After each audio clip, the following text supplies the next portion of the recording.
Welcome to our new video, and in this video we will study about punctuations. Punctuations में comma, आज हम comma के use सीखेंगे कि comma जो होता है वो एक punctuation mark होता है। तो आज हम सीखेंगे कि comma हमें कहाँ कहाँ लगाना चाहिए।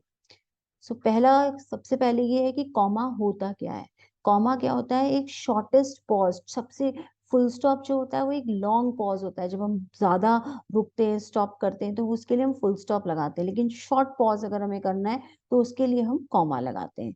कॉमा हम कैसे यूज करते हैं? Number one, to mark off words in opposition. Opposition में देखिए बिल्कुल ऑपोजिशन में, हम ऑपोजिट में जा रहे हैं। जैसे कि सेंटेंस में क्या है, Alexander the conqueror of the world began to weep. तो ये देखिए दो ऑपोजिट चीजें हैं। Conqueror of the world began to weep, कि वो कॉन्करर, उसने दुनिया जीती लेकिन फिर भी वो रोया। तो ये बिल्कुल दो ऑपोजिट चीजें एक साथ हम लेके चल रहे हैं, यहाँ पे हमने कॉमा लगाया।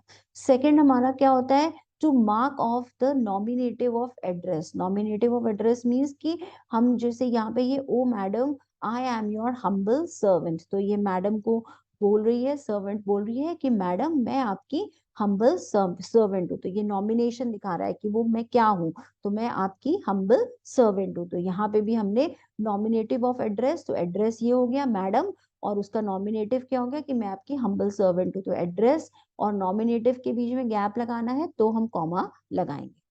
थर्ड हमारा होता है टू सेपरेट टू और more parts of speech that come together. दो तीन चीजें अगर एक साथ आ रही हैं सेंटेंस में तो उनको हमको अलग करना है, तो उसके लिए हम कर सकते हैं Riya was a wise, healthy and peace loving girl. तो ये तीन एडजेक्टिव्स हैं, तीनों को अलग अलग कर दिया हमने कॉमा लगा के।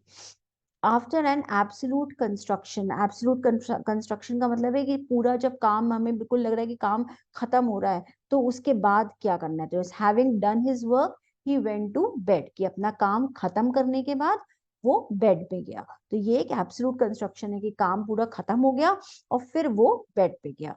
नेक्स्ट हमारा आता है to separate each pair of words of the same class और काइंड, जैसे कि rich and poor, high and low, young and low. तो ये सारे rich and poor, high and low, young and old, ये सारे हैं। तो ये ग्रुप्स हैं,